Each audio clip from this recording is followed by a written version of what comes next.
Muy buenos días, feliz sábado. Sé que seguramente extrañan hoy a las damas del clamor de medianoche que siempre hacen sus presentaciones, pero este fin de semana es un fin de semana especial.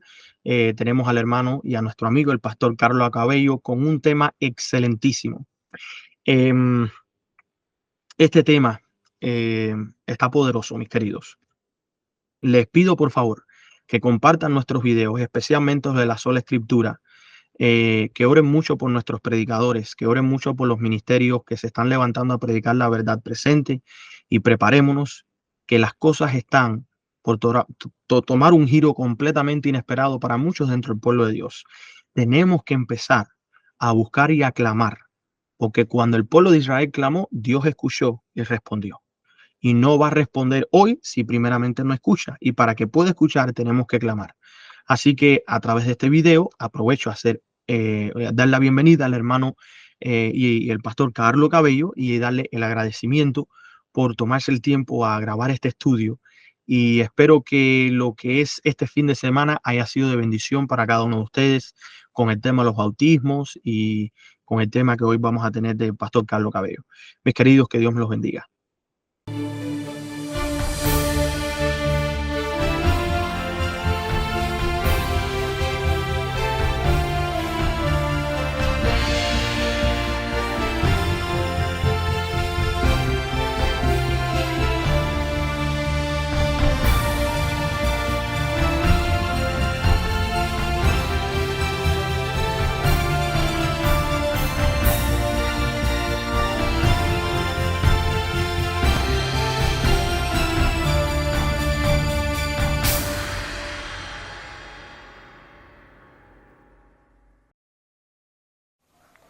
¿Cómo están, queridos hermanos y amigos? Es una alegría grande poder estar nuevamente con ustedes a través de este medio.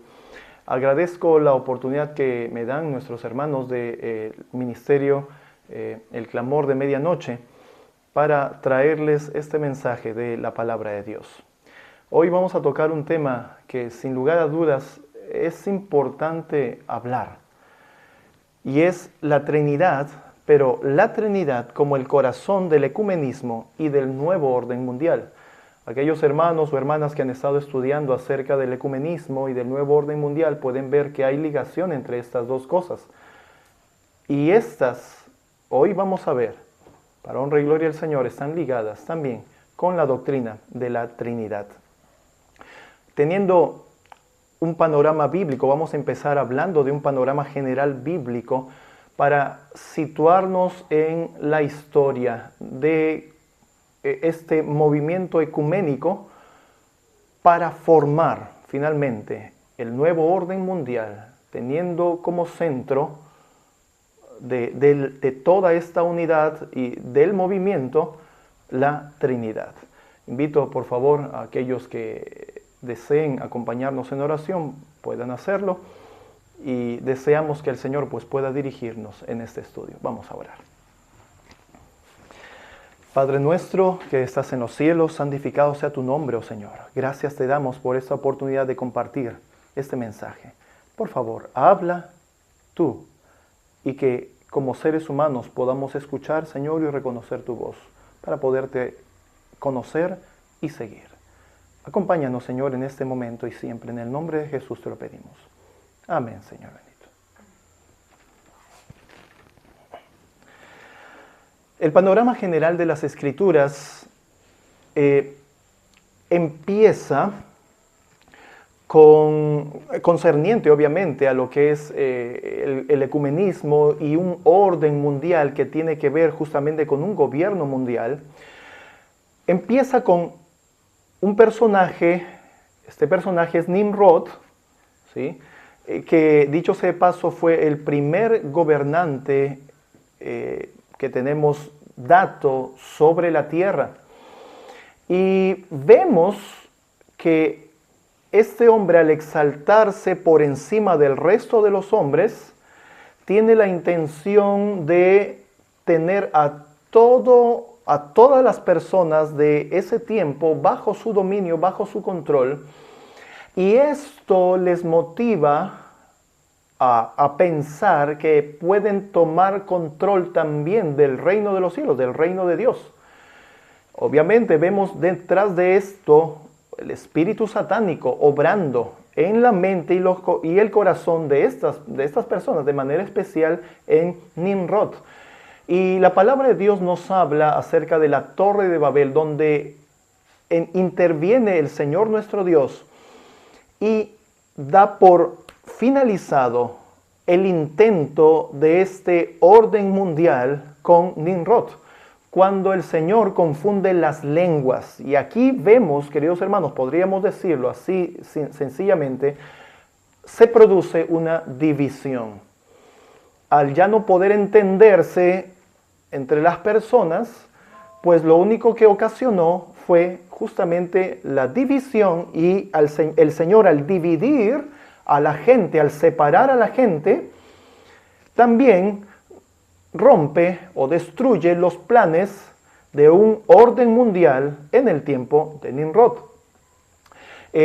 Vemos también en el panorama general que nos manifiesta las Escrituras a los imperios de la antigüedad descritos, por ejemplo, en la estatua de Daniel, capítulo 2. Periodo de tiempo que termina con una división representada por los pies de la estatua, ¿no? Y recordemos que los pies de la estatua tienen o están compuestos de hierro y barro cocido. Y obviamente también sus respectivos dedos. Es esa interpretación que los pioneros tuvieron acerca de la parte final de este periodo de tiempo, la estatua de Daniel 2. Esto es el mismo periodo de tiempo y la misma descripción que el de las bestias que salían del mar en el libro de Daniel, que finaliza con la aparición de la bestia espantosa y terrible que recibe una herida de muerte. Y obviamente no estamos pasando por alto lo que compete a la segunda venida de Cristo. No podemos pasar por alto esto. Pero hablando del periodo de tiempo netamente, que corresponde, netamente a aquellos imperios, grandes imperios que se levantaron sobre esta tierra con el propósito de tener un dominio o control global. En estos acontecimientos extraídos de la palabra de Dios podemos ver, mis queridos hermanos, algo. Y permítanme por favor, y deseo también resaltar. Vemos aquí la lucha entre Cristo y Satanás. Y lo voy a decir de la siguiente manera. El diablo tratando de unificar su reino de alcance mundial, y un Dios misericordioso extendiendo su gracia para dar oportunidad a que el ser humano conozca y acepte por fe el Evangelio, para que ninguno se pierda, sino que todos procedan al arrepentimiento, destruyendo así la obra de Satanás de poder gobernar a todo el mundo. Esto es muy interesante y sin lugar a dudas curioso también, porque vemos a Satanás tratando de unir a su modo a todos los reinos del mundo bajo su dominio. Y vemos a Dios desuniendo esta empresa del diablo. Esto es interesante, sin lugar a dudas. Siempre hemos escuchado, se ha presentado, de que Dios siempre une.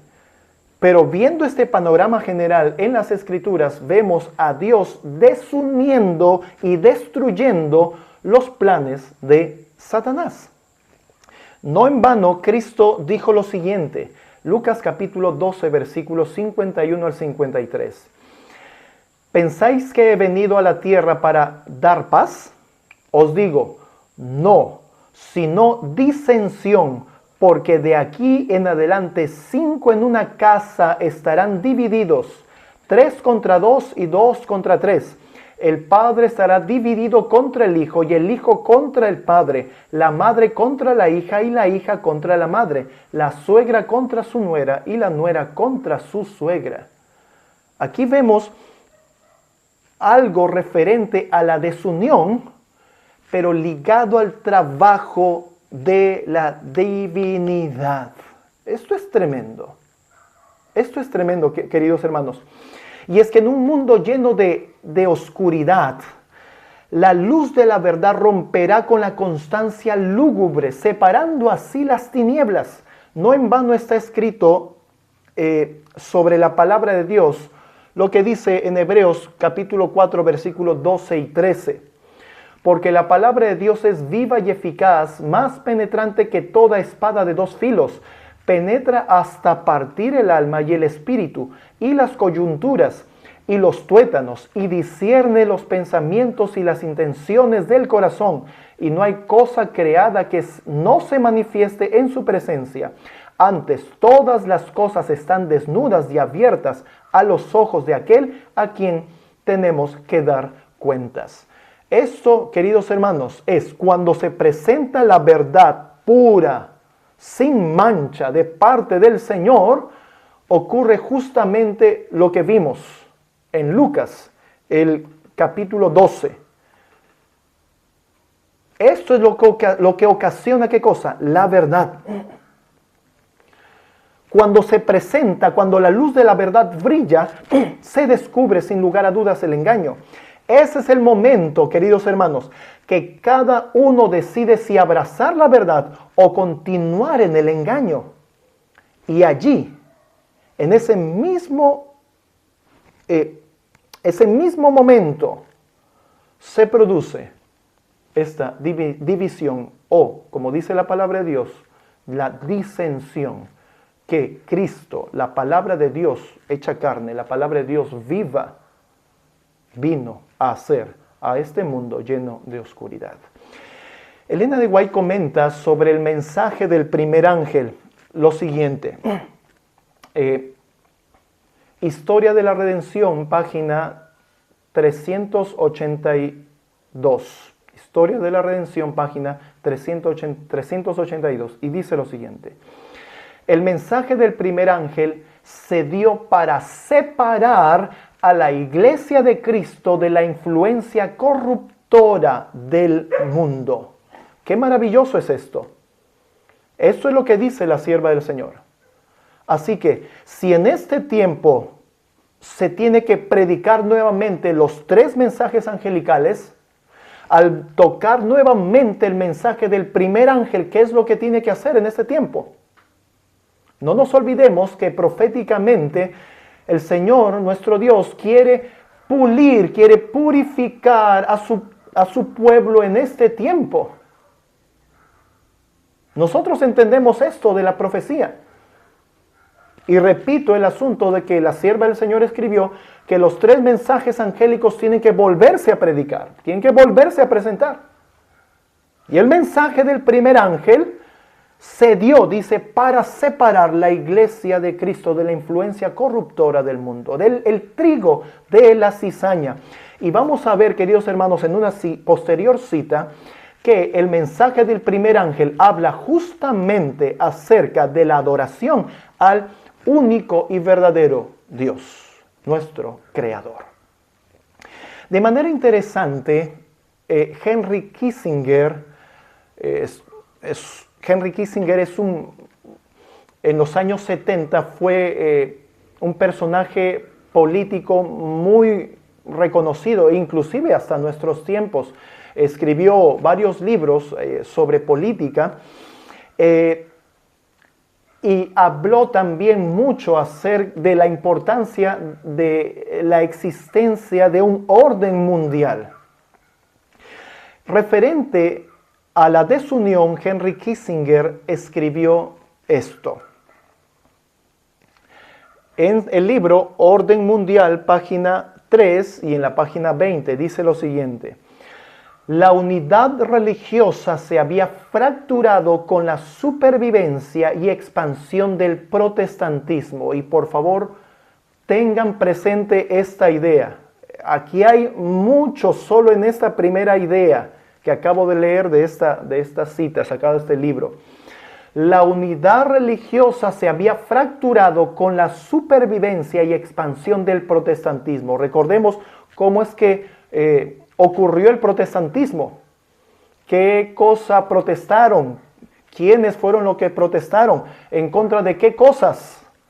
Sin lugar a dudas, tenía la intención de que haya ¿qué cosa? Una reforma. dentro de la Iglesia católica. Así que esto provocó ¿qué cosa? El protestantismo provocó ¿qué cosa? La fractura de la unidad religiosa. ¿Sí? Muy presentes, por favor, estas ideas. Y continúa la siguiente parte de esta misma cita. La Reforma Protestante destruyó el concepto de un orden mundial sostenido por las dos espadas del papado y del imperio. Muy interesantes declaraciones de este hombre de la política de los Estados Unidos. Unidad religiosa, nuevo orden mundial. ¿Sí? El protestantismo destruye la unidad religiosa, ¿no? Y también destruyó el concepto de un orden mundial. La Reforma Protestante realizó esto, queridos hermanos. Y pido ahora, por favor, quitémonos la venda de nuestros ojos. La formación del nuevo orden mundial tiene como motor y motivo asuntos religiosos. Esto está unido, la unidad religiosa está relacionado con el concepto de un orden mundial. Hay íntima relación entre estas cosas. Y si es un asunto religioso el motor y motivo de la nueva orden mundial, o sea, estamos hablando de un tema de adoración. Porque esto es un asunto religioso. ¿A quién debe adorar el mundo? Es la pregunta en cuestión ahora. ¿A quién debe adorar el mundo? Y viene otra pregunta también a nuestra mente. Si se está haciendo tanto esfuerzo en el mundo de instaurar un nuevo orden mundial, ¿cuál es la divinidad de ese nuevo orden mundial? El mensaje del primer ángel invita justamente, queridos hermanos, a esto. Dice la sierva del Señor en Mensajes Selectos, tomo 2, página 121. Dice lo siguiente. Si se presta atención a este mensaje, inducirá a cada nación, tribu, lengua y pueblo a examinar cuidadosamente la palabra y la conducirá a la verdadera luz concerniente al poder que han cambiado el séptimo día de reposo por un día de reposo espurio. El único Dios verdadero ha sido olvidado. Y esto se hace notar en este mensaje. Su ley ha sido descartada y su sábado sagrado ha sido pisoteado en el polvo por el hombre pecador. El mensaje del primer ángel se llama a los hombres a adorar a Dios, nuestro Creador, quien hizo el mundo y todas las cosas que hay en él. Han rendido homenaje a una institución del papado e invalidado la ley de Jehová, pero debe haber un aumento de conocimiento con respecto a este asunto. Y mis hermanos, justamente este tema tiene que ver este sentido. Tiene que ver se está dando para ayudar a tener más conocimiento sobre este asunto. ¿Por qué? Porque la adoración al verdadero y único Dios, el Creador, como lo encontramos aquí en esta cita, se ha descuidado. ¿Y quién ha descuidado esto? No solamente pensemos que el mundo de manera general, de manera especial, el pueblo de Dios. Por obvias razones, queridos amigos y hermanos, pensamos que la adoración que promueve la nueva orden mundial no es la adoración al único y verdadero Dios. Analicemos nuevamente las declaraciones de Henry Kissinger para obtener más datos sobre esta unidad religiosa como centro del nuevo orden mundial. Y nuevamente tenemos aquí la cita, es el escrito de Henry Kissinger o las declaraciones de este personaje, Henry Kissinger. La unidad religiosa se había fracturado con la supervivencia Y menciona supervivencia porque obviamente hubo mucha persecución en ese tiempo. Se había fracturado con la supervivencia y expansión del protestantismo. La reforma protestante destruyó el concepto, y ahora vamos a ver esta parte, destruyó el concepto de un orden mundial sostenido por las dos espadas del papado. ¿Cuáles son esas espadas? Lo dice la cita. El papado, dice, y el imperio. Aquí vemos el poder político y el poder religioso. La iglesia sola no tiene poder suficiente para controlar. Y eso lo sabemos muy bien por la historia. Necesita de la ayuda del poder político, el Estado, las leyes. Por eso la profecía en Apocalipsis capítulo 17 se presenta a la mujer, a la ramera, a la iglesia apóstata, sentada, dominando a una bestia. La bestia representando justamente al Estado, al poder político. Apocalipsis capítulo 13, hablando de la segunda bestia relacionada a esta con los Estados Unidos, menciona que da poder a la imagen para que hable y hace que todo el mundo adore a la imagen de la bestia y reciba su marca, siendo que el resultado del protestantismo es un mundo religioso dividido. Con este panorama, el trabajo de la segunda bestia sería imposible. Dividido el mundo, cada gobierno por su lado, es imposible el trabajo de la segunda bestia. No se podría formar la imagen de la bestia y no tendría poder. Por lo tanto, para lograr sus propósitos, debe buscar la manera de unir. Así tendría poder tanto la iglesia como el Estado. Estas son las dos espadas. Por eso, queridos hermanos y amigos, vemos tanto trabajo de parte de los líderes de la iglesia y del Estado buscando la unidad. Se habla de unidad por doquier. Pero esta unidad, ¿en qué está basada? ¿Cuáles son sus propósitos escondidos? Solo así, logrando la unidad, la imagen de la bestia tendrá poder para hablar y hacer que todos reciban la marca del papado. La siguiente cita nos da más luz sobre este asunto. La sierva del Señor, en Historia de la Redención, página 400, el párrafo 3, dice lo siguiente. Mediante esa primera bestia se representa a la Iglesia Romana, una organización eclesiástica investida de poder civil. ¿Sí? Esto lo hemos visto. Con autoridad para castigar a los disidentes. ¿Sí? ¿Por qué es necesario castigar a los disidentes? Porque lo que buscan es unir. Así que tiene que haber un ente controlador. Y la Inquisición, la Santa Inquisición, que no tenía nada de santa, pues era este ente controlador que castigaba a todos aquellos que no querían unirse. La imagen de la bestia, continúa diciendo la cita, representa otra organización religiosa investida de poderes similares.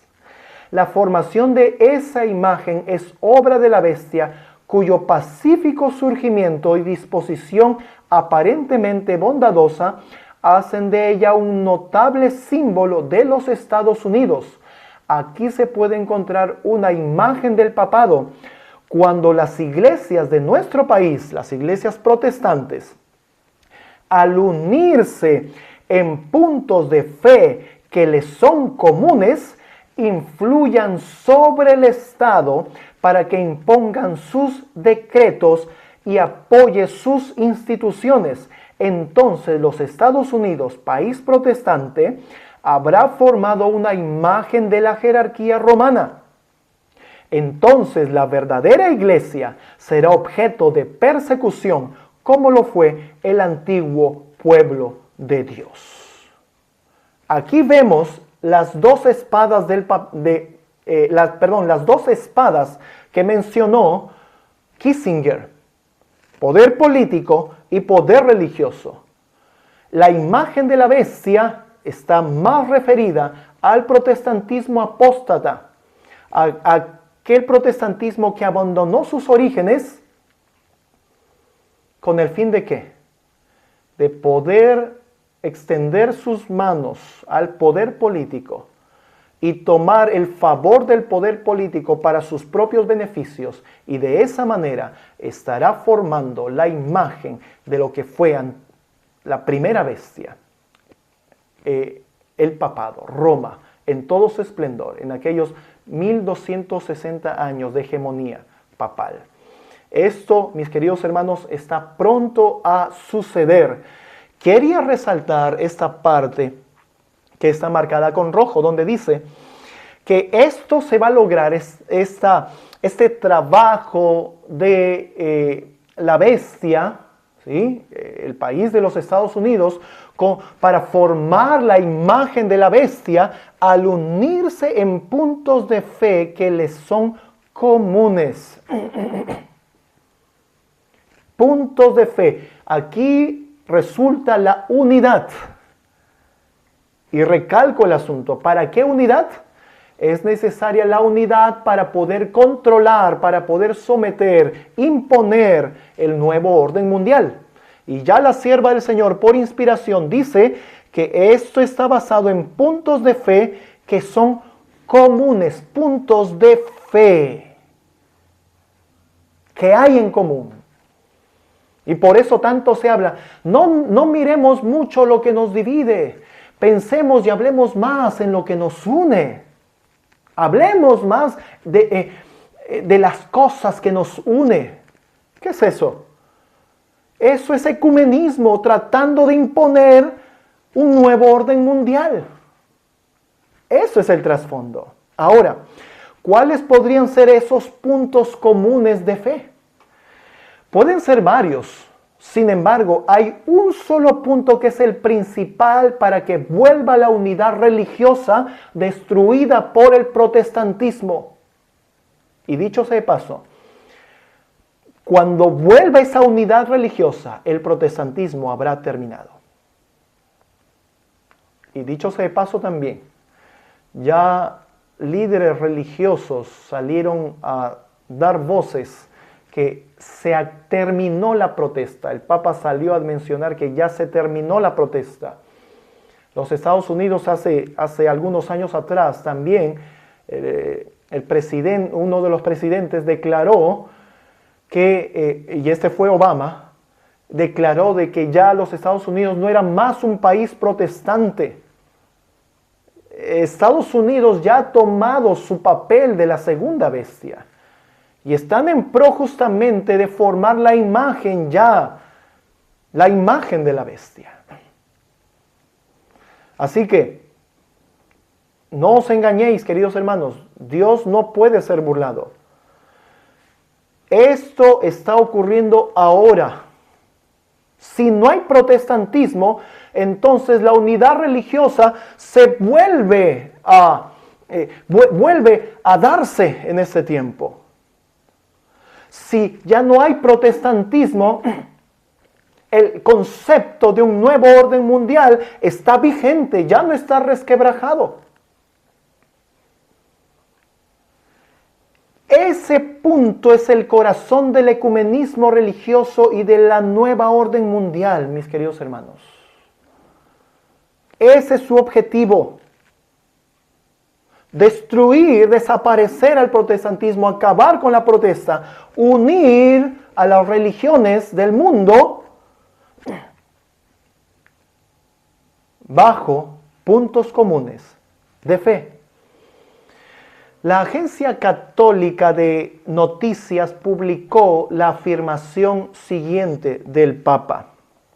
Y aquí vemos la imagen, espero que pueda ser visible.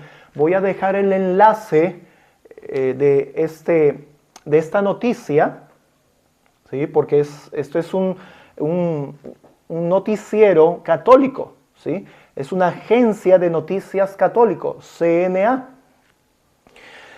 Y voy a dejar el enlace en la descripción de este video para que ustedes puedan tener acceso a esta declaración, donde dice el Papa dijo, el ecumenismo es un proceso espiritual enraizado en la Trinidad.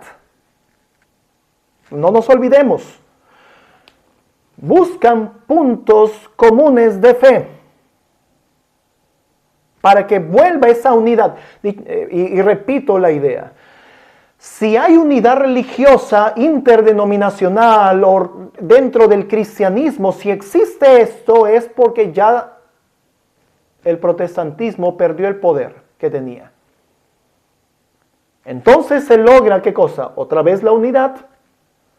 Y al haber unidad, tiene que haber unidad en puntos de fe comunes. Y el Papa nos está diciendo ahora el punto principal, el punto de fe principal en común que tienen las religiones cristianas. Está enraizado, dice, en la Trinidad. Esto es tremendo. Otra cita, esta es una declaración, voy a dejar también el enlace del YouTube, porque esto fue sacado de un vídeo. Esta fue una declaración de un predicador evangélico muy famoso, Rick Warren. Y él mencionó lo siguiente, voy a dejar nuevamente, el enlace en la descripción de este vídeo para que puedan verlo. Rick Warren dijo, cuando se habla de pentecostales, carismáticos, evangélicos, fundamentalistas, católicos, metodistas, bautistas, presbiterianos, y así sucesivamente, todos dirían, creemos en la Trinidad. Interesante. Unidad en puntos comunes de fe, de doctrina. Y la unidad principal, o el pegamento, llamémosle así, el pegamento principal para que exista esta unidad religiosa, el Papa ya dijo, es la Trinidad.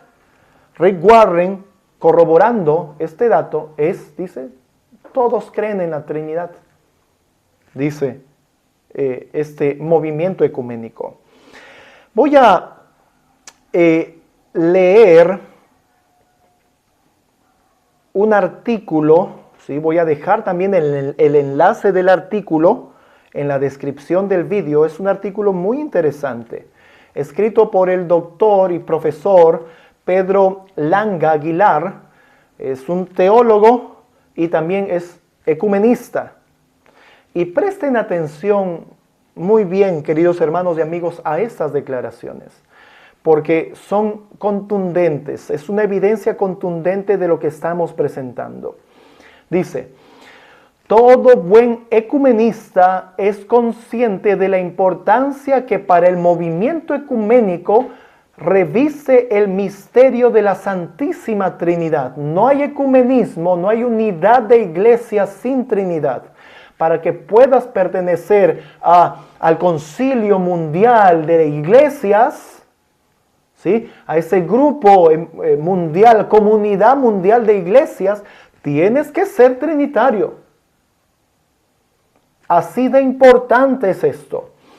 Él solo es suficiente, o sea, la Trinidad es solo suficiente para distinguir ecumenismo de diálogo interreligioso. Para poder hacer una diferencia entre ecumenismo y un asunto interreligioso, ecumenismo, queridos hermanos, está ligado a unir a las iglesias cristianas, al mundo cristiano, ¿sí? Pero el diálogo interreligioso está llevado o direccionado a aquellas otras religiones no cristianas, ¿sí? Budaísmo, el judaísmo, ¿no? Y otras más, ¿no? Que existen en el mundo. Esto está bajo lo que llamamos o lo que se menciona como diálogo interreligioso, ¿sí? direccionado, repito, con aquellas iglesias o comunidades que no son consideradas cristianas. Dice más la cita. Él también, por tanto, se basa para dar en el vivo de la definición. Si el ecumenismo es unitatis redintegratio, o sea, restablecimiento de la unidad rota entre las iglesias y comunidades eclesiales, bien se echa de ver que aludimos a la unidad cristiana. De esto ya hemos estado comentando antes. Es decir, que para empezar en dicha restauración, presten atención a esto, es decir, que para empezar en dicha restauración, la restauración de la unidad, no se contempla otro misterio base que no sea el de la Trinidad. Quizás podríamos quedarnos ahí y sería suficiente, pero hay otras cosas interesantes que menciona también este artículo. Dice más, esto, claro es, resulta de todo punto impensable, porque en definitiva no es sino fe de otras galaxias dentro de un proceso dialógico de carácter interreligioso. La Santísima Trinidad es misterio privativo de la religión cristiana. Así que Trinidad y ecumenismo están relacionados. No Trinidad con diálogo interreligioso. Allí no hay relación. La Trinidad está solo relacionada con el ecumenismo. Es privativo de la religión cristiana. Cuando se dice que el ecumenismo es cristocéntrico por antonomasia, se ha de tener en cuenta lo que supone para los teólogos estudiar Cristología a la luz del Tratado de Deo Trino. Es por eso que para que en nuestra iglesia se pueda aceptar la Trinidad, tuvo que también cambiarse la cristología. La naturaleza de Cristo tuvo que cambiarse. Y asunto del juicio, de la expiación, todos esos puntos tuvieron que cambiarse para que pueda encajar la Trinidad, mis hermanos. Así que en esto hay unidad. En la cristología a la luz del tratado de Deo Trino. Esto es aceptable para la comunidad mundial de iglesias. Otra cosa no es. Eso ya no sería iglesia cristiana. Otra cosa sería secta. Como así trataron a los adventistas hasta antes de la década de 1950. En otros términos, el Dios uno y trino, el unitrino, envuelve y determina la vida toda de la causa ecuménica, dado que sustenta igualmente los tratados todos de la teología. El CEI, ¿no?, una comunidad de iglesias que confiesan al Señor Jesucristo como Dios y Salvador, y este es otro punto resaltante, tuvieron que haber muchos encuentros religiosos, ecuménicos, ¿sí?, de esta comunidad mundial de iglesias para tratar este punto, para que pueda todos alinearse a esta fe, una fe trinitaria sin lugar a dudas. Según el testimonio de las Escrituras, dice, y procuran responder juntas a su vocación común para gloria del Dios único, Padre, Hijo y Espíritu Santo.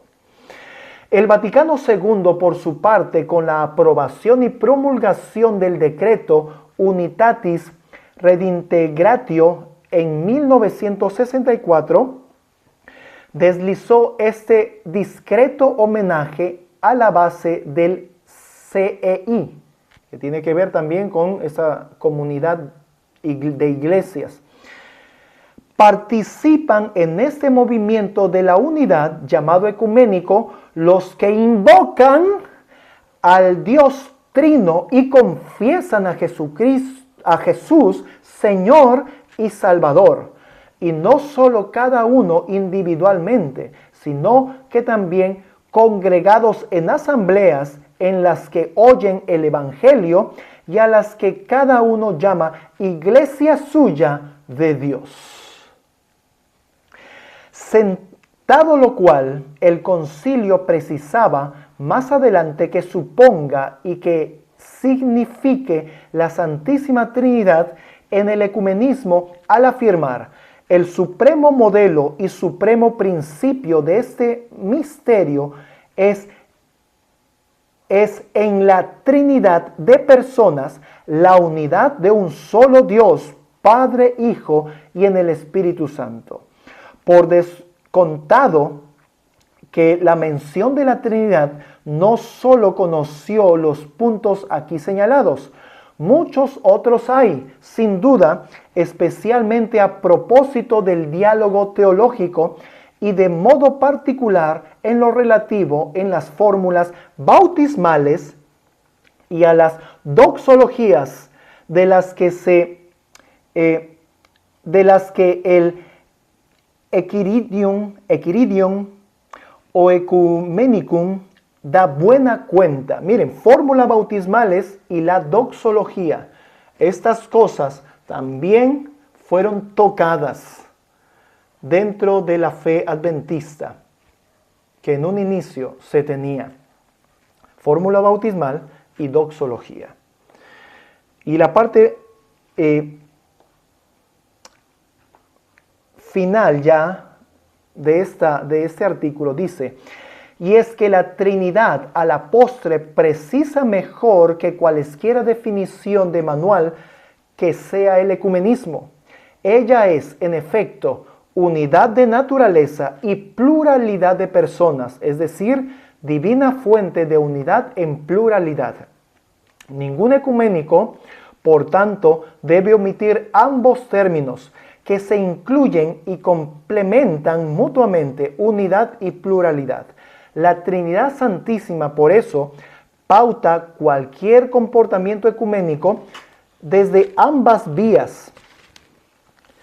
Hace unos años vine a ello en un artículo titulado Dios Trinidad, vida comparativa, reflexiones de San Agustín. Y ahí está la cita que menciona este artículo. Y dice más: en el movimiento ecuménico se hace incluso necesario acudir al socorrido misterio de la Trinidad adorable. Más aún, el Señor, cuando ruega al Padre que todos sean uno, como nosotros también somos uno, abriendo perspectivas cerradas a la razón humana, sugiere una cierta semejanza entre la unión de las personas divinas y la unión de los hijos de Dios en la verdad y en la caridad. Esta semejanza demuestra que el hombre, única criatura terrestre a la que Dios ha amado por sí misma, no puede encontrar su propia plenitud si no es en la entrega sincera de sí mismo a los demás. Las operaciones ad extra en la Trinidad pueden ser entendidas como ejercicio de entrega a los hombres por parte del Dios unitrino, del Dios tripersonal. Deberán encontrar en ellas su clave de visión y vivencia los ejercicios ecuménicos de unidad en la pluralidad y de respeto en la diversidad. La fe trinitaria es suma, es argumento básico del ecumenismo. Mis hermanos, aquí hay bastante claridad con respecto a lo que realmente cuál es ese punto de fe que realmente está uniendo el ecumenismo, está uniendo con la ramera al pueblo que el Señor levantó en ese tiempo. Y me refiero a la Iglesia Adventista del Séptimo Día. Puntos de fe en común. No hay ecumenismo, no hay unidad religiosa sin Trinidad. Y aquí encontramos otra relación. La Trinidad existe para destruir el protestantismo, mis hermanos. Aquí encontramos otra relación. Porque si la Trinidad logra la unidad religiosa, ya hemos entendido que habiendo unidad religiosa significa que el protestantismo ha terminado o ha perdido su poder. Qué tremendas son estas cosas y están allí escritas, pero no se comentan así nomás. Damos gracias al Señor por la oportunidad que se nos da de poder compartir estas cosas. Mis hermanos, la Trinidad realmente se opone a la Reforma protestante. Esta es una cita también muy interesante. También el enlace, ¿sí?, lo voy a dejar en la descripción del vídeo para que ustedes puedan verlo. Dice: ninguna doctrina es más fundamental o más enfatizada en la masonería que la Trinidad. Y puse esta cita aquí, justamente, queridos hermanos, para poder hablar de este personaje. Esta es la relación más notoria de la masonería dentro del adventismo, y es la persona de Leroy Fromm. Personaje relacionado a todos los cambios doctrinales que hoy por hoy la Iglesia Adventista del Séptimo Día tiene. Los cambios doctrinales en la historia de la Iglesia. Quiero dejarles también este enlace de un vídeo en YouTube en la descripción de este canal, ¿sí? Es un ministerio de Oriente, ¿sí?, de Europa, Oriente, que hizo la traducción, ¿sí?, al inglés, y este vídeo, de manera interesante, ¿sí?, todo lo que él menciona está traducido en letras. Esta es una imagen misma de este vídeo. Porque estos hermanos visitaron la tumba de Leroy Fromm.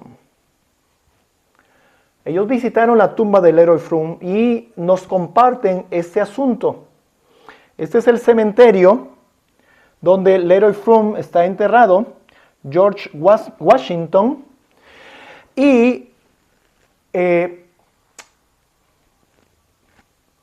ellos encontraron, porque hicieron averiguaciones, dónde se encontraba, en qué zona estaba la tumba de Leroy Fromm, y ellos le indicaron, los encargados del cementerio, que estaba en la zona B, ¿sí?, en la zona B, o en el lado B de la zona, ¿sí?, de los masones o de la sección masónica.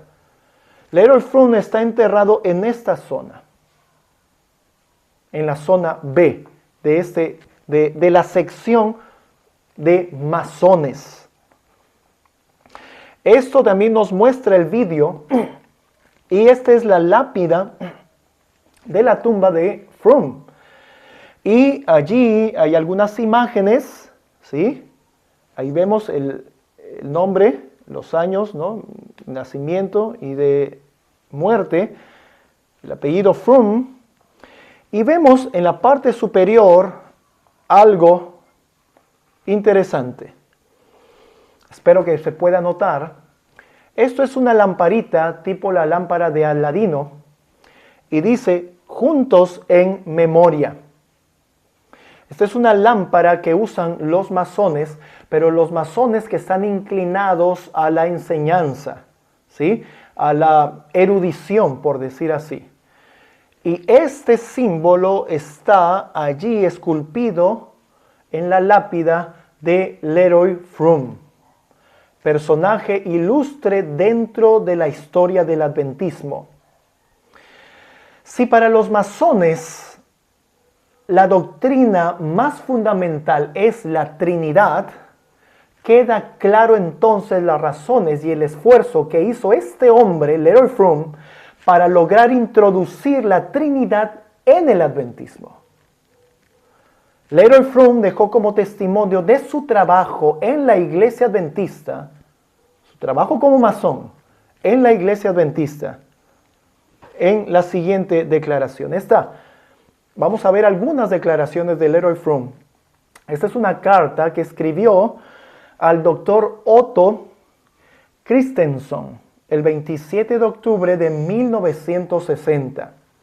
Leroy Froome le cuenta al doctor Otto lo siguiente: puedo declarar que mi libro, La venida del Consolador, fue el resultado de una serie de estudios que presenté entre 1927 a 1928 para el Instituto Ministerial a lo largo de América del Norte. No te puedes imaginar la paliza que me dieron algunos de los veteranos, porque simplifiqué la personalidad del Espíritu Santo como la tercera persona de la deidad. ¿Qué años? 1927, 1928.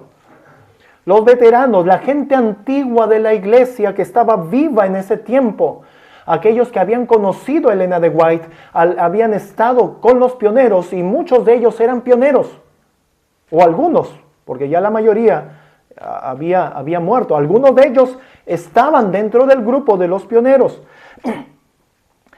Dice más: algunos hombres la negaron y todavía las niegan, pero el libro ha llegado a ser generalmente aceptado como estándar. ¡Qué interesante! La gente de experiencia, los ancianos, los antiguos, no lo aceptan, pero el resto sí lo acepta. Generalmente dice, este libro fue aceptado, pero los veteranos no lo aceptaron. Esto es tremendo.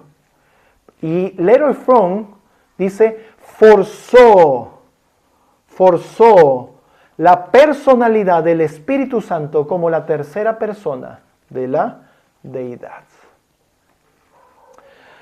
Otra cita que encontramos en Movimientos del Destino, libro que escribió Leroy Froome, página 322. Dice lo siguiente: quiero hacer aquí una franca confesión personal. Cuando en los años 1926 y 1928 nuestros dirigentes me pidieron que diera una serie de estudios sobre el Espíritu Santo para el Instituto Ministerial, que en ese tiempo abarcaba la Unión de América del Norte. Esta cita está ligada con la declaración anterior que leímos. Encontré que, aparte de las pistas muy valiosas que se encontraban en el espíritu de profecía, no había prácticamente nada en nuestra literatura que presentara una exposición bíblica en este enorme campo de estudio, ¿no?, acerca del Espíritu Santo. En nuestra literatura no había ningún libro escrito anteriormente sobre el tema en cuestión.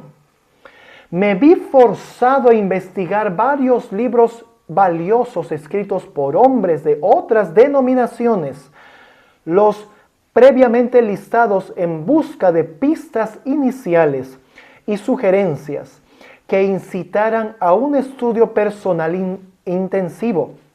Una vez que los conseguí, empecé por allí, pero definitivamente había mucho apoyo y veintenas, si no cientos de declaraciones que podían confirmar la misma, sobre la convicción de que normalmente algunos de estos hombres tenían una comprensión más profunda de las cosas espirituales de Dios que muchos de nuestros hombres que de ese entonces tenía sobre el Espíritu Santo y de la vida triunfante. Todavía era un tema poco conocido. O sea, más sabían de Dios aquellas denominaciones que no eran o no formaban parte del pueblo que el Señor había levantado. Y de ellos Leroy Froome bebió lo que luego fue o resultó el libro La venida del Consolador. Otra cita del mismo personaje, Leroy Froome, Y bueno, no solo de Leroy Froom, sino también de todos aquellos que colaboraron en la creación del libro Preguntas sobre Doctrinas, la página 31 y 32. En este libro mencionan lo siguiente. Obviamente, Leroy Froom encabezó esta junta de estudio. La creencia de los adventistas del séptimo día en estas grandes verdades es clara y enfática, y creemos que no debería ser identificados o estigmatizados por ciertos conceptos limitados y defectuosos en poder de algunos, sobre todo en nuestros años formativos. Aquí estas personas, y Leroy Froom, repito, a la cabeza, estaban hablando de la creencia defectuosa que tenían los pioneros, teniendo la sierva del Señor en vida. Errores, ¿no? En los años formativos, está hablando de ese tiempo. Por eso, esta declaración debería anular la existencia de citas que se han distribuido en contra de nosotros. Esto están escribiendo estos personajes, estos eruditos del adventismo en la década del 50, para que ya no se les siga acusando de no cristianos y para que se les considere dentro del grupo mundial de iglesias cristianas. Ellos están buscando eso, en este tiempo buscaron ello.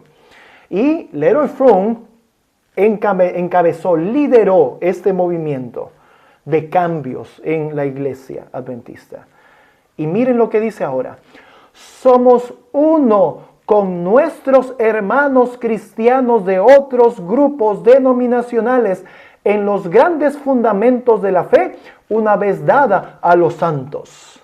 Nosotros somos como ustedes y ustedes son como nosotros. Somos uno. Estamos unidos. Apoyamos la unidad de las iglesias. La unidad de las iglesias. Esto estaban diciendo estos hombres, estos líderes, estos eruditos de la iglesia adventista en ese tiempo. Y si estaban apoyando, la iglesia adventista apoyaba la unidad, ¿qué significa? Aceptamos la Trinidad y ponemos fin a la protesta. Esto ya lo hemos explicado anteriormente.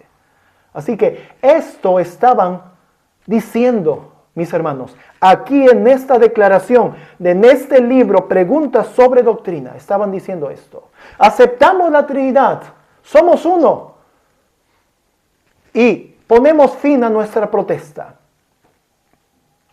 Somos uno, estamos unidos. Esto es tremendo, mis queridos hermanos. Esto es parte de nuestra historia. Y damos gracias al Señor porque nos permite ahora presentarla más clara que antes. En la Review Herald, el 12 de marzo de 1857, se escribió lo siguiente: que tres sean uno y uno sean tres es una idea que me confunde, pero muchos sabios han dicho que tres son uno en la deidad. Entonces el Padre puede ser el Hijo, pues ambos hacen solo uno. Asimismo el Hijo puede ser el Padre, sin el menor cambio en ambos. Sí, y el bendito Espíritu es el Padre, Hijo y Trinidad. Este es el credo del pueblo cristiano. La cristiandad lo toma como su credo. Quienes se llamen a sí mismos verdaderos ortodoxos, todo en contra del claro sentido común, debemos creer o pecar. Obviamente, el escritor de esta cita no estaba de acuerdo con la Trinidad, pero destaca puntos que estamos mencionando en todo este mensaje. El credo del pueblo cristiano es la adoración a la Trinidad, la fe en la Trinidad, porque esto es lo que los une. Y en esto, aunque no tiene sentido común, o se cree o se peca. Eres un hereje si no crees en esto. Esa es la fe del supuesto pueblo de Cristo. Como bien lo menciona el credo niceo constantinopolitano, Los que no crean en la Trinidad no son cristianos, son locos, están mal de la cabeza. Así también lo entienden hoy los hermanos adventistas defensores de la Trinidad.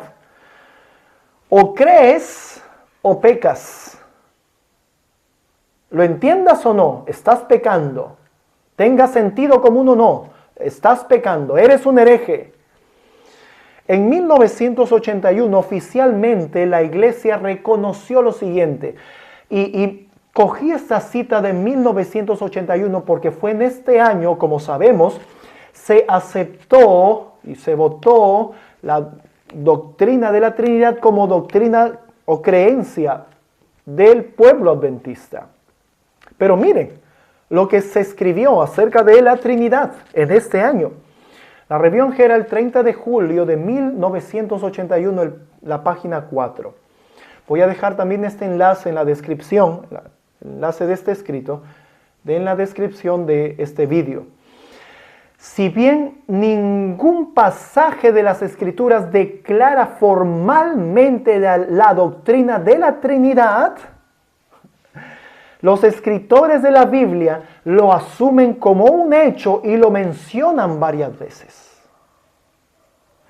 Solo por fe, dicen luego ellos, podemos aceptar la existencia de la Trinidad.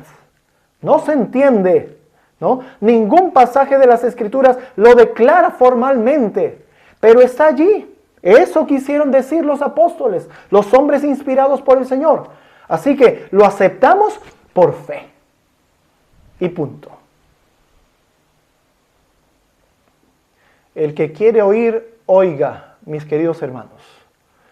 Esto está escrito inclusive oficialmente dentro de nuestra iglesia. El mismo año que se aceptó la creencia de la Trinidad como una creencia adventista del séptimo día.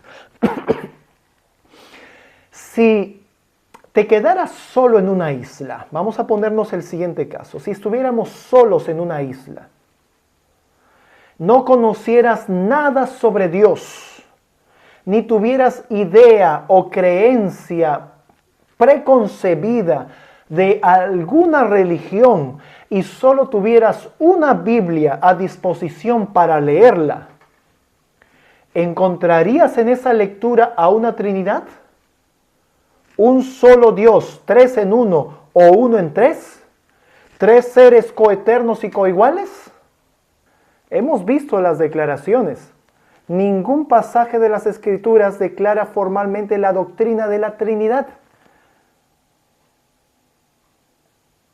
Esto es dicho en el año que se aprobó la Trinidad como creencia adventista. Estoy seguro que en esa lectura sola de las Escrituras no encontrarías una Trinidad. Esa lectura sin preconceptos, no hallarías una Trinidad. Review Herald, 7 de febrero de 1856. James White dijo lo siguiente: el mayor error que podemos encontrar en la reforma protestante, es que los reformadores dejaron de reformar. Si ellos hubieran continuado avanzando hasta el final, toda huella del papado, como la inmortalidad del alma, el bautismo por aspersión, la Trinidad y la observancia del domingo, las iglesias estarían ahora libres de sus errores antibíblicos. Y menciona antibíblicos no solamente porque no se encuentran en las Escrituras, sino porque estas creencias, y de manera especial la creencia central de la gran ramera, la Trinidad, va en contra, ataca lo que es la verdad de la palabra de Dios. Esto es importante que nosotros tengamos en cuenta, mis queridos hermanos. Entonces, si la doctrina de la Trinidad no es bíblica, ¿por qué creer en esa doctrina? Si como adventistas hemos dicho que creemos en el escrito está de la palabra de Dios, debiéramos ejercitar esto en nuestro escudriñamiento diario de las palabras de Dios, de las Escrituras. Este es el momento en el que se debe callar para que Cristo, el Maestro de Maestros, nos conduzca a toda verdad. Allí no sirven las ideas preconcebidas. Mi mente tiene que estar en silencio para solamente recibir y no mezclar lo que hay en esta mente con las sagradas escrituras, la inspiración. Esto es importante. No es correcto dejar a un lado la verdad del escrito. Del escrito está solo por el bien de la paz y la unidad. Esto lo impulsa Babilonia, mis queridos hermanos. Y los que creen en esta doctrina antibíblica sin darse cuenta están clamando paz y seguridad. Y en este camino están muchos pastores y laicos. Y no se dan cuenta. Ellos claman paz y seguridad. Y están uniéndose a la gran ramera como hermana de ella. Y eso lo saco de la declaración misma de la sierva del Señor. Ese es el lugar donde el enemigo quiere tener al pueblo de Dios. No podemos bajar la espada del Espíritu, mis hermanos, la palabra de Dios. No podemos rebajar la norma. La bestia está ganando poder a través de este movimiento ecuménico. Muy pronto la nueva orden mundial quedará plenamente instaurada y en ejecución. Y dicho sea de paso, ya cosas se están dando con respecto a este nuevo orden mundial. Y no nos olvidemos los primeros conceptos que obtuvimos de la relación que hay entre la Trinidad como el corazón del ecumenismo y del nuevo orden mundial. Realmente es un trabajo planificado y armonioso el enemigo de Dios. Primera de Juan, capítulo 2, versículo 22, declara lo siguiente. ¿Quién es mentiroso? El que miente es alguien que no tiene la verdad. No tiene la verdad, no comparte la verdad, no dice la verdad. ¿Quién es el mentiroso sino el que niega que Jesús es el Cristo?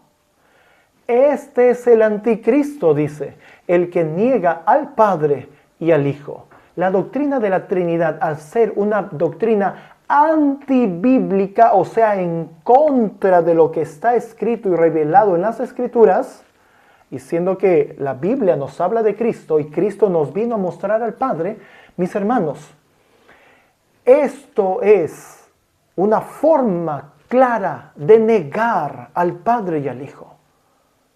Esta doctrina realmente hace esto. Segunda de Timoteo capítulo 3, versículo 12 al 13 dice, y también todos los que quieran vivir piadosamente en Cristo Jesús padecerán persecución, mas los malos hombres y los engañadores irán de mal en peor, engañando y siendo engañados. Por más que se pueda predicar la verdad de la forma más pura o más clara, siempre va a haber engañadores y engañados. Siempre va a haber esto. Roguemos que esto no ocurra, mis queridos hermanos. No ocurra en nuestras vidas. Y que el Señor nos pueda proteger de todos los engaños que Satanás ha puesto para lograr su objetivo. Y como vimos en el principio de este mensaje, el objetivo de Satanás es tener un gobierno mundial. Él desea tener su gobierno mundial. Cuando hablamos de engañadores y de engaños, también nos referimos a mentirosos. Así que esto está aquí presente. ¿Quién es el mentiroso? ¿Quiénes son los engañadores?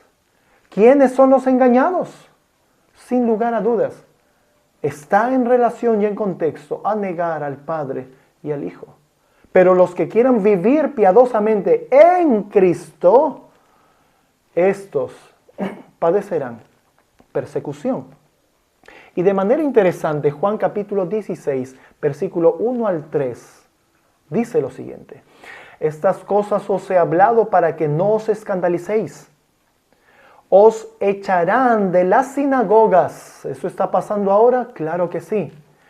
Os echarán de las sinagogas, y aún viene la hora cuando cualquiera que os mate pensará que rinde servicio a Dios. ¿Por qué? Porque está dentro de ese grupo de engañadores y de engañados. Y estos están dentro de este grupo que niegan al Padre y al Hijo. Y noten cómo se relaciona esto. Y esto os harán, ¿sí? Van a perseguir, van a echar, van a matar. Y esto os harán porque no han conocido ni al Padre, ni a mí. Al Padre, ni a mí. Esto lo dijo Cristo. Por no conocer al Padre y al Hijo, queridos hermanos. Esto, en resumidas cuentas, es concebir, aceptar la doctrina de la Trinidad, una Trinidad como Dios. Esto en verdad niega al Padre y al Hijo. Hermanos adventistas, este es el tiempo de restaurar las ruinas. Este es el tiempo de preparar el camino del Señor.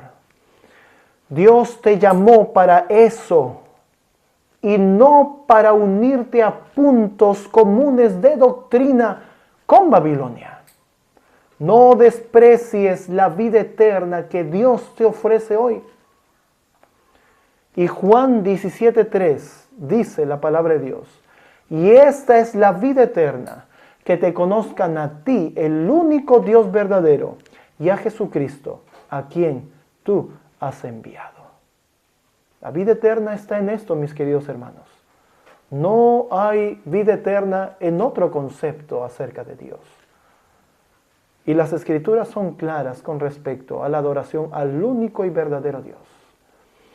El mundo está rugiendo en pro de la adoración de la bestia y de la imagen de la bestia. El mundo va camino a imponer la marca de la bestia. Esto solo se logrará con la unidad de las que trae el ecumenismo y los diálogos interrelacionales. Y esto dará pie a la instauración del nuevo orden mundial. El Papa está exigiendo un nuevo orden mundial.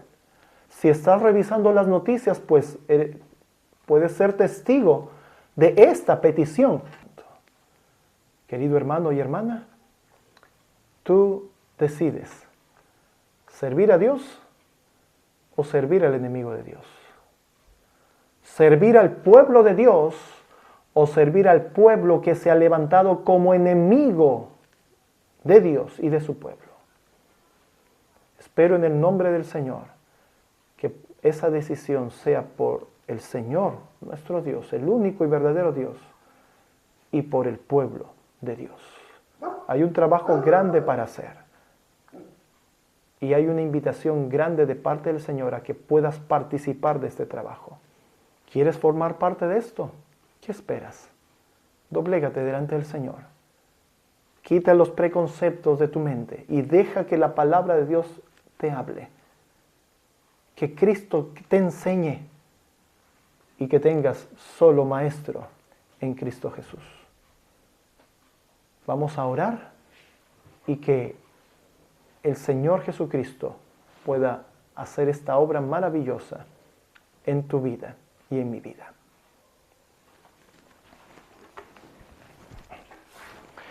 Padre nuestro que estás en los cielos, te damos gracias, oh bendito Señor, por permitirnos compartir este mensaje y este llamado especial, Padre, a que otros puedan unirse también a tu llamado, a tu orden, y ponerse, Señor, a la orden de Cristo, el comandante, el capitán. Por favor, Señor, ayúdanos a que podamos contemplar y seguir a Cristo y dejarnos enseñar por Él. Gracias por tanto bien, Señor, que estás haciendo por tu pueblo en este tiempo. Sea todo, Señor, para tu honra y tu gloria. En el nombre de Jesús te agradecemos. Amén, Señor. Oremos, queridos hermanos, por todos aquellos que están sufriendo por razón de su fe. Oremos y alentémonos unos a otros en la fe común que existe. Y esto es la verdad del Padre y del Hijo. Que el Señor les siga bendiciendo grandemente. Un saludo desde Santa Cruz, Bolivia, de este su servidor, el pastor Carlos Cabello. Y con este su servidor será hasta una próxima oportunidad. Muchas gracias. Muchas gracias, mi hermano Carlos. Que Dios te bendiga. Siga adelante con tu ministerio, Preparadores del Camino. Un saludo especial para ti, para tu esposa y tus hijos y los hermanos que están allá apoyando en Preparadores del Camino. Una vez más, le hacemos la invitación para que estén preparados para el próximo fin de semana con la sola escritura. Mis queridos, por favor, tengan en mente nuestra santa convocación que vamos a hacer. Traten de orar. Para aquellos que se están preguntando si vamos a grabar y si vamos a compartir, no vamos a poder grabar en vivo, pero les prometo que gran parte de los estudios van a ser presentados por aquí, por el canal, y ustedes también van a poder disfrutarlo en su debido momento cuando tengamos el chance de editarlo y subirlo al internet. Nosotros no nos vamos a quedar solamente con ello. También vamos a aprovechar para grabar parte de los rebautismos, si es que llegan a suceder, y también parte de la Santa Cena y algunos testimonios para que sea de bendición y crecimiento espiritual del pueblo de Dios. Muchas bendiciones. Feliz sábado. Que Dios me los bendiga. Bye.